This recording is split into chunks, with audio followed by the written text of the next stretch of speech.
back to Finding Fashion. Today I'm really excited to welcome Natalie Hartley and Lydia McNeill, who are the co-founders of an amazing pre-loved website, Chillie London.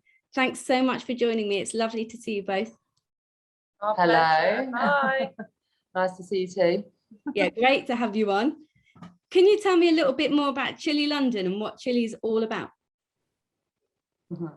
It's well, we basically launched it about 6 months ago now, back in April. It was a sort of on the back of COVID, to be honest, and ultimately it's a pre-loved, or should I say, like secondhand pre-loved clothing website, selling online through Instagram, all the social channels, our own website and Depop. And ultimately we just wanted to sell amazing secondhand pre-loved clothes that we've sourced for everyone to be inspired by, and I guess get really into wearing secondhand clothes. You say that it was all down to COVID that you launched it, but was there, you know, a particular spark point, or was it something that you guys had thought about doing for a long time? No, well, we didn't actually know each other, so we met through a play date because our daughters are really good friends. And we just got chatting about vintage, and we just kind of realized that we both were really into vintage. And I was basically asked Natalie around for another date, and we went through all my vintage, and we kind of just decided that we would sell what I had. And then through that, we were like, actually, this could be a business. Not sure how it would begin, but we had something to start with. And then we just started getting everything together. The name, the logo, how we were going to sell it, and we just went from there. We really just didn't know. We just kind of dove in. We just dived in. We did everything else, and we just said, right, let's just start somewhere. And it just started from there. And it's gone from, you know, just putting up some items to see if we can make some money and have a bit of fun during a pretty intense lockdown. And now it's a full-blown business, and we are out of my house and setting up shop. So basically it's gone from one little kind of tiny idea, let's see what happens, to actually this is what we're going to do with our life. So I think, you know, you guys would know even better than me, but, you know, attitudes to, you know, buying secondhand vintage clothing, pre-loved clothing has really changed over the last 10 years. What do you think has been really pivotal in that shift in consumer attitudes and consumer spending? I think it's been a huge shift over the last 10 years. I think fast fashion has become huge prior to that and over the last 10 years. But I think now, obviously with all the world climate change, and people maybe had enough of like wearing the same thing as everyone else all the time, not wanting to keep on buying and buying and buying all this stuff all the time. I think everyone's sort of taking a bit of responsibility for themselves, for the planet, for everything really. And yes, I think everyone's kind of got back in love with vintage. That was a massive thing back in the 90s even, and 80s when Portobello was starting, and well, not starting, but like was huge back then. There was a big moment obviously, and then it sort of died a death, and it's always been going, but it's just become popular again because I think people want to refine their identities and dress the way they want to dress now, not kind of just be part of a big wheel. It's now a chance to actually discover a cool style and support something that's positive and will help the planet as well. I also think people have got more time, so people online a lot more, whereas before I think it was just easier to go to fast fashion.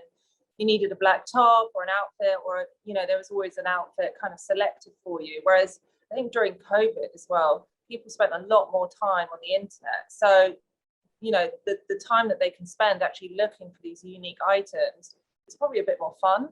And so, they've just got, I think people have got more time. Well, so. And they've spent that time over COVID, especially.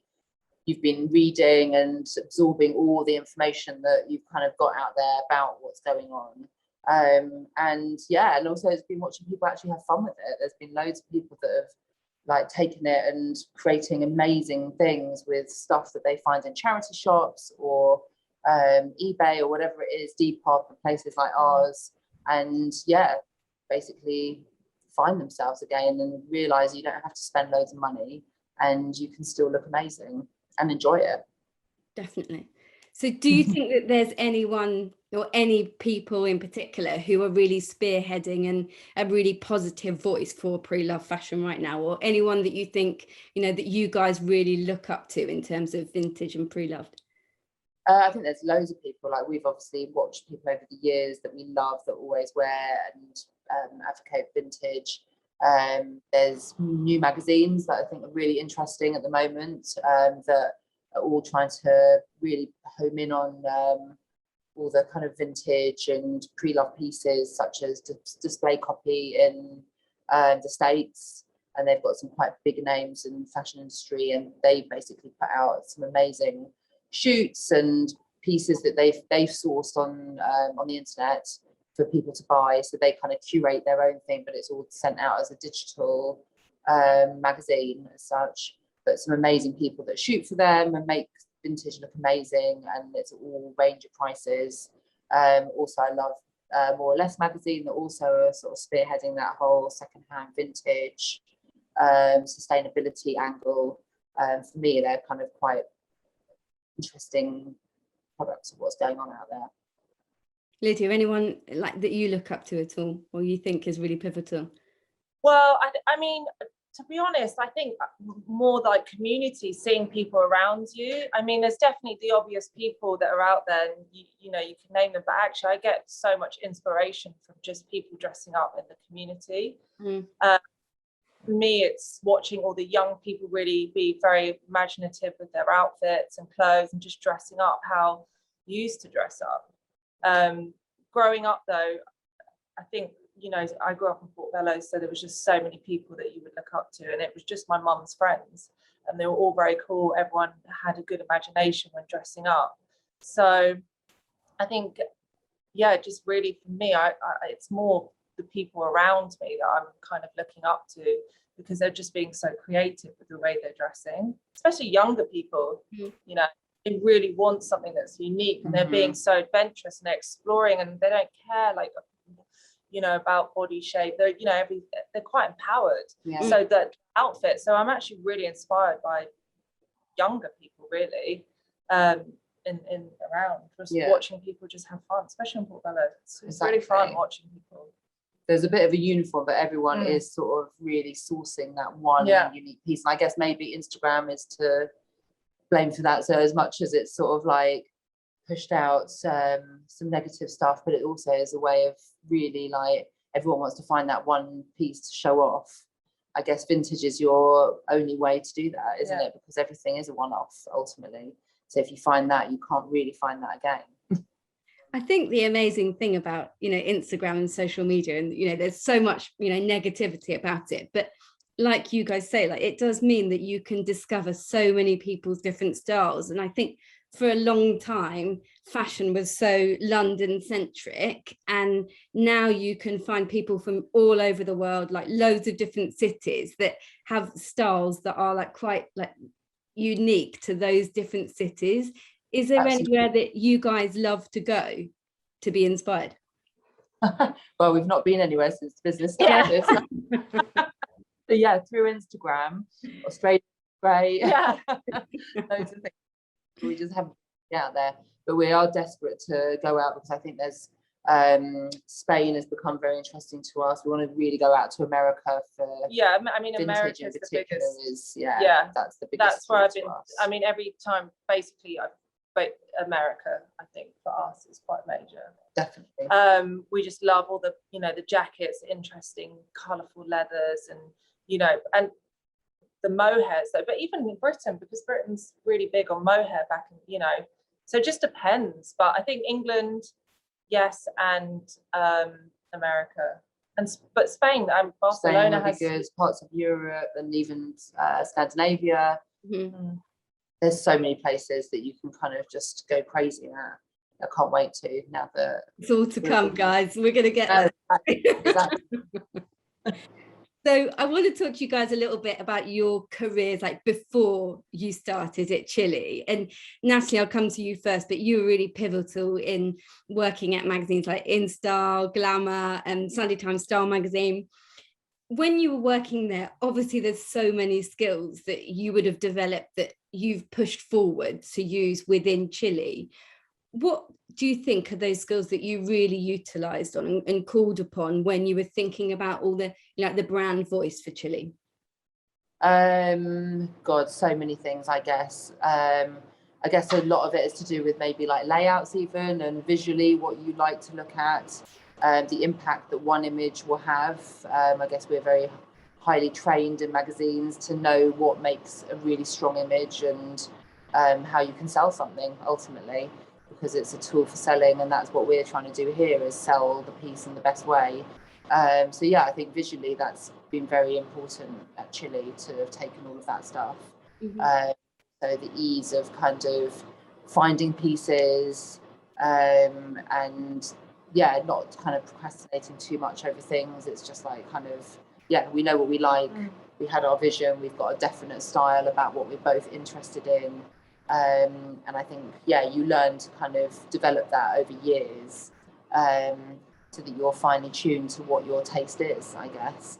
But yeah, ultimately as well, kind of, I guess I had my column in Sunday Times, so that also helped being a bit more relaxed about wearing clothes and being seen in them. And obviously with the lack of budget for us when we started Chillie, we didn't have many resources of how we wanted to sell the stuff. So I wear the clothes and take the pictures and do all of that stuff.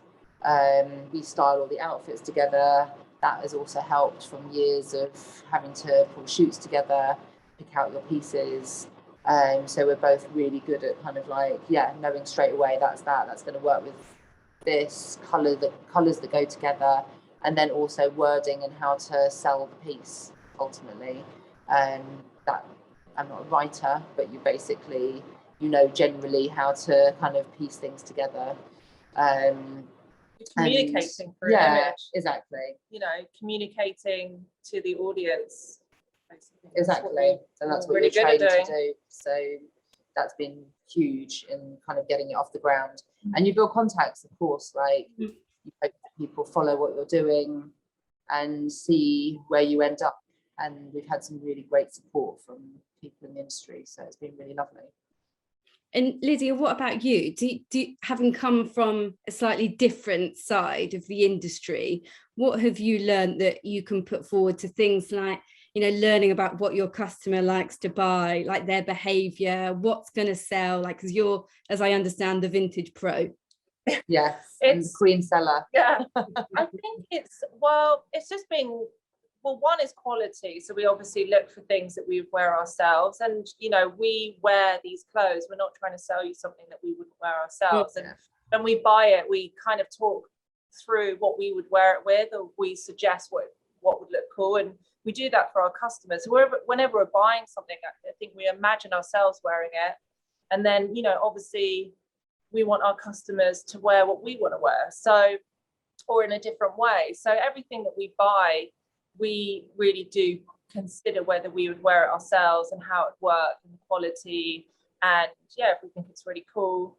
And then, you know, we just hope that our customers feel the same, and which they generally do. And you know, we're really good at kind of like getting them to buy stuff that actually suits them. We're not trying to sell something and then they leave and they go, oh god, I feel really crap. We're like, to be honest, that's not the right shape for you, we're going to give you something else.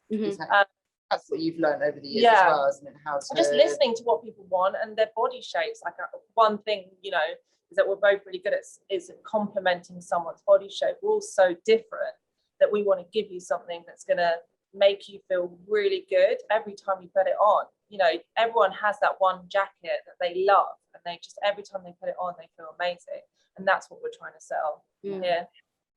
I think that's a really amazing way to be working, because there's so much out there, like a discussion about authenticity, that actually what you guys want is to be able to say to your customers, you know, you don't want to just flog them something for the sake of flogging it. You want to sell them something that they're going to really love, because, you know, that wouldn't be true to your business if you were selling them something that they didn't wear. Well, what's the point? Exactly. If they're just going to first of all, it defeats the object of like trying to like reuse things if you're going to have to go and buy something else from somewhere. And yeah, that's how depressing if you kind of like, you haven't done your job properly and sold them the right thing, and then they go away and like embarrassed to say something. Or I think everyone that we've sold to have loved the pieces so much that they've had strangers stop them in the streets, compliment them on where their pieces are from. I think we made a massive effort. We've made a massive effort to really find very high quality pieces. The quality is amazing. You won't find kind of like falling apart. Everything we take a lot of attention to detail, don't we? Yeah. So that you don't walk away from there feeling like you've been ripped off. And also, we don't want to just sell you an outfit for the weekend. We want you to wear every day, like Monday, Tuesday, Wednesday, you know, whatever day you feel like. We want to sell you something that becomes part of, you know, your everyday wear. And that's what we're trying to sell. We're trying to sell fun clothes that you can wear every day with jeans or with whatever you want. You can take it to any level you like, and just have fun with it. And it's, not just have that one piece that you go, oh, I bought this, you know, amazing jacket and I wear it to special occasions or the weekend. We're like, no, this is for every day, you know. Even make if you it want work. to wear ball gown train. Yoga trousers and mohair, why not? Sounds good to me. Got half the school run doing it. So where is it that you guys really go to source your pieces that you're going to sell? Are there particular places online? Obviously, like, you know, some shops and charity shops are opening up now. And secondly, what are the stages that you go through to ensure that everything is totally top quality and perfect to sell? Well, everything's hand selected. Basically, we really do look at each item and be like, do we love this or not? And then even if we buy something, if we don't think it's up to the standard, we won't sell it, basically, even if we've already bought it. Yeah. We'll just either wear it ourselves or, you know, it will just be kept for shooting. And we just make sure everything's clean. We dry clean everything. We make sure things that need fixing. And we're now working on upcycling as well, because there's just certain things that are just so amazing, but we could also just do a little bit more to it. Exactly. So we just want customers to feel like, even though they know it's pre-loved and vintage and somebody else has had it, that actually you can revive clothes and it can feel, you know, like new. But as to where we get it from, that's the secret. Yeah. I tried. Damn it. But no, we spend a lot of time hand selecting. We're not just, you know, getting random boxes and just putting things and saying, oh, this is what we're going to sell, and which is totally fine if that's what you want to do. We're really trying to curate something here that we would wear ourselves, and that people who follow us and like the way that we dress will know that basically what we wear is what you'll find in here in the store in the store. It'd be great if people walk down the street and everyone might go, oh, that could be a Chillie piece. Yeah. Because I think we stand out and we've got a unique way of how we want what we pick. Yeah. I don't think many people are doing that right now. So hopefully you can stand out in the crowd. Do you guys ever feel like it's really hard to let pieces go? Do you find things you think, I really don't want to sell that? Because we're picking what we like, that's the thing. So things that we would, as Lydia said before. So all the time. My whole bed. Sometimes I say to Natalie, I've got 5 more things to you. I've let go of 5 more jackets. But no, because everything's so amazing, and I think we're like little kids and we're like, oh, this is so nice, but then we're like, no. But we will sell everything. We're here to make we have sold everything on Instagram that we've just put up just for fun, and if someone's messaged us and would be like, go on, why not? Because it's nice if clothes make other people feel happy, then great. Let's share it all out. Definitely. So what's the process like so you've gone and you've found like some vintage pieces at your secret vintage places that you won't tell me about. What's the process like between finding them and then getting them up online and putting them on social media? What are the steps in between? Guys, used to think it was not very much, but actually it is a lot. Like, we make sure everything is super clean. As we said, we mend things, we fix things, we wash things, everything needs to smell nice, appear nice. And then the process is we basically shoot it. We have all the angles so that it works for website, for Instagram. We do the time-lapse videos. We try and get some other fun snaps of us wearing the pieces just ourselves, just for extra content. And then we have to do the process of getting the pictures all resized, and then some goes for Instagram only and some goes for website only.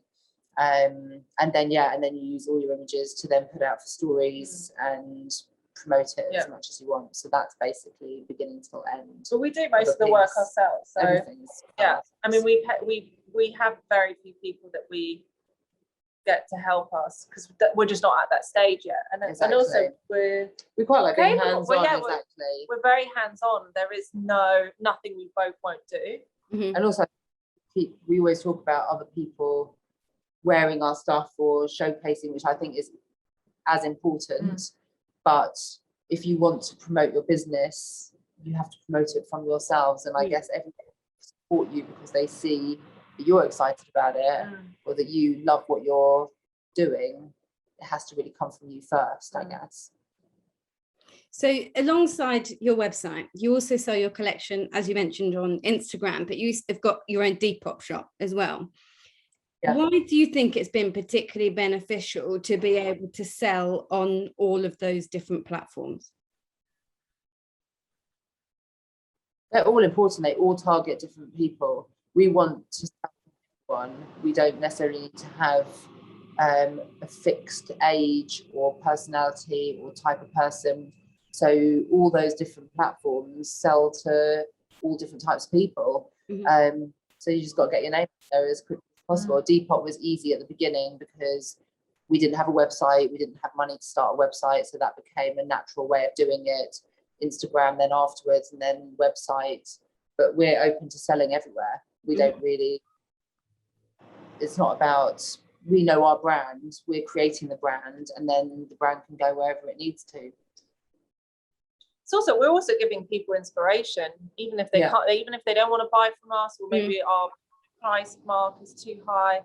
You know, people are, even our friends have said, oh, I see your image, then I go upstairs and I recreate that outfit. Yeah. You know, so they're not maybe buying the outfit, but we're also helping them and they're finding it exciting. So yeah, it's like a magazine. You're like flipping through pages, loads of ideas, because we're styling every piece, which again is also unusual for vintage.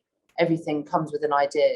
So even if you're not our style, you can maybe take some ideas of, oh yeah, I might do that with the dress of mine. It might not be that over the top, but I can add that to it. And that's my way of doing it. So yeah, a lot of people have also said to us that they wouldn't necessarily dress the way that we're putting out there, but they love looking at the images. And going back to your other questions of like what you take from being in a magazine, like everything is to a level of being editorial. Basically, we want it all to look as high end as the products are. In terms of your aesthetic for Chillie, like why do you think that it's different, and what sets it apart from other Preloved competing websites? We won't mention any names. Well, we're both very into the 80s, but we're into wear 90s dressing. So our thing is like 80s clothes, one in a 90s way, or a modern 2000. We love trainers. Exactly. Yeah. Trainers, tracksuits, and a mohair. Honestly, it's the living. Both like to dress a bit like men sometimes, but in a sexy way. Yeah. Everything is like twisted and turned on its head.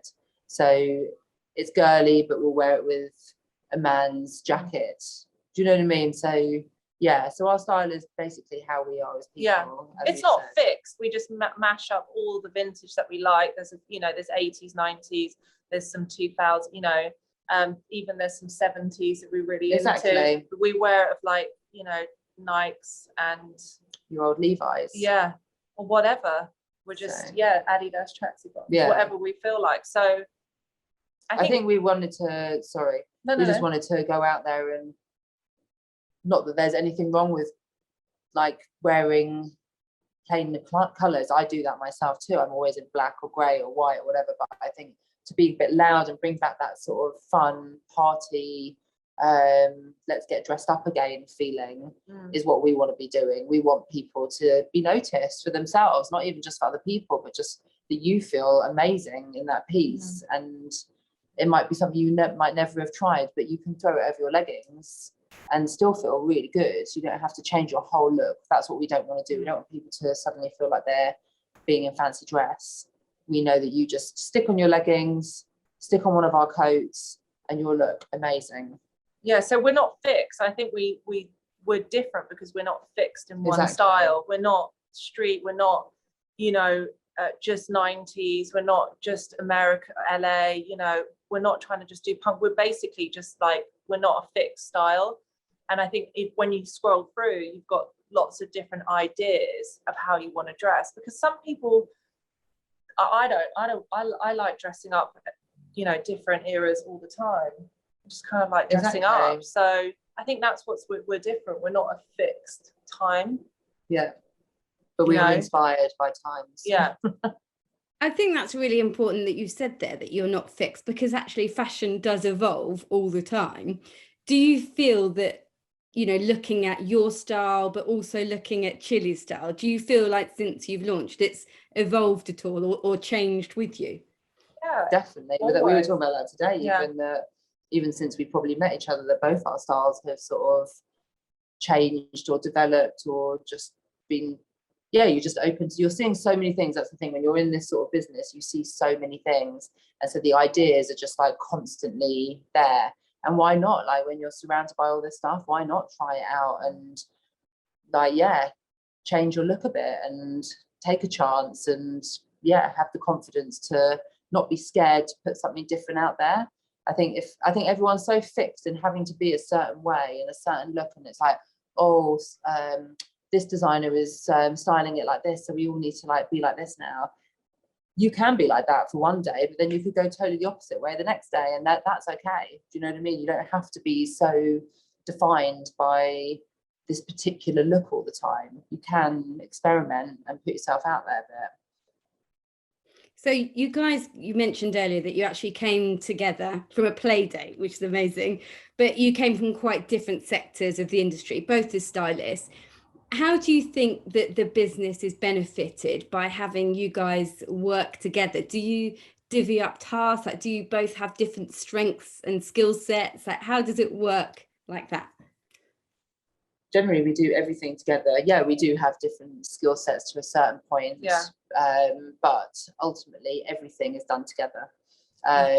We split everything up, and like, we were talking before. We're just not bothered. Like, if I have to mop the floor while she's taking pictures, or if I've got to sew buttons, or we just don't.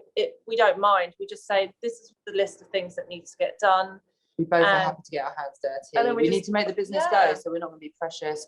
Everyone just gets on with it. We split it when we need to, and most of the time we just know what needs to be done. We're not like, oh well, you haven't done that today. And but also we're in the same position. We've got children, and we're in the same time scale. We know what it's like. So we've got so much in common with our own personal lives that when we come to work, we just get it. We don't even have to discuss it. We just know. Exactly. And also things just need to get done, and we just do it. We don't mind. We like working. We like doing stuff, so we don't mind. Yeah. I've got to ask you about your kids. I see so many like people nowadays like shopping like for amazing clothes for their children, and particularly over the last few weeks I've been seeing so many more people buying like their kids like vintage and pre-loved and secondhand clothes. Is that something that you guys do with your kids? Do you dress them up and do you buy vintage clothes for them at all? Yes, but they won't wear it. I literally like bribe them chocolate to get one of them to wear a leather jacket. Says to me, if I wear that jacket, do I get a lolly? And I'm like, yes, because that is. No, they want. They won't wear it. Frozen plastic shoes. God knows what. Exactly. My daughter would never wear what I ask her to. So much so that she basically has nothing in her cupboard because she only wears the same things on rotation, which is fine because that's fashion, right? So fashion for my kids. Yeah, I mean, the most daring thing that they'll do is wear odd socks. Come on, guys, they need to up their game. Yes, I'm sure that most people probably do struggle to get those clothes on those kids. Yeah. Maybe it's just for the picture. So a little bit more about kind of gaining publicity and you're really getting Chillie out there. How do you find that you can approach like fashion editors, like fashion journalists in terms of getting coverage for Chillie? And do you find that have you found, that there's been a shift in attitudes in terms of featuring vintage in magazines? Of course, because it's a hot topic now, isn't it? So it's everyone is writing about it, which is brilliant because it's getting that message out there. And I think the stigma, especially for like secondhand clothes, is sort of disappearing now, because I think people aren't worried to go in a charity shop or aren't worried to buy secondhand. There's a difference between vintage and secondhand, I think. And I think there always was this thing about, oh yeah, my top or my jacket is vintage, but no one would probably ever say, oh yeah, I bought that in a secondhand shop. Whereas now I think people don't care to say things like that. So I think that's really important that has probably, that all this talk about it has allowed that stigma to disappear a bit. And I think people would just shout from the rooftops, they don't care where they got it as long as it's interesting and they love it. So yeah, so basically I think there's been so much stuff going on about it that we've sort of hit the ground running with it, haven't we? That we've had a lot of interest because of it. And like I said before, it has helped working in media. People are kind of interested in what someone as a fashion editor of the past kind of would do now in this sector, I guess. So people have been really supportive and it's been really lovely. And the same with Lydia and her friends and people that she knows have also been really supportive, and it's just helping get that conversation out there over and over again. So you've already achieved so much with Chillie, and there's so many things on there that are absolutely amazing that I need to buy.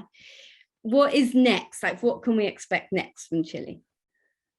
So we're actually planning a really fun event for the end of the month, sort of to tie in with Secondhand September. To continue it. But to continue it, exactly, because we don't think it's something that's of a moment. It should be all.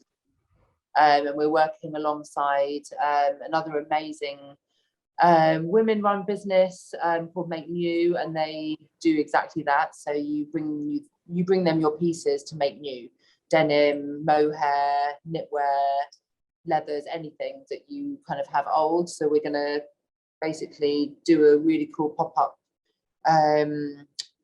event over that time in our pop-up space with Peachy Cafe, and people can bring down their old clothes, or you can buy from us and we can upcycle pieces on the night. They're going to bring all their seamstresses down, and we can, we're just going to have a fun night and then a shopping weekend. So that's going to be something that we're starting to plan right now, so we can give you details on that, and then you can come down and join us. And then we've literally just launched this pop-up space, so that's a massive thing for us, because now we're actually a shopping venue. People can come off the street to us. They could always before, and we always advertised for appointments, private one-on-one appointments. But I think this, we're up on Ladbroke Grove, and being a bit more central and more accessible on public transport makes it a bit easier for people to come. So we can be a destination, but we can also be somewhere that people just walk past and be like, oh, that looks amazing, let's have a look and see what's going on in there. But we're doing regular pop-up sales nights that we have planned, some really big ideas for the end of the year, and we also want to start doing menswear. Amazing. Well, it's been so amazing to talk to you and hear more about Chillie London. And I really appreciate you taking time out of your evening to talk to me. So thank you very much. It's really fun. Thank you. It's lovely. Thank you very much. No worries. Thanks so much. Take care.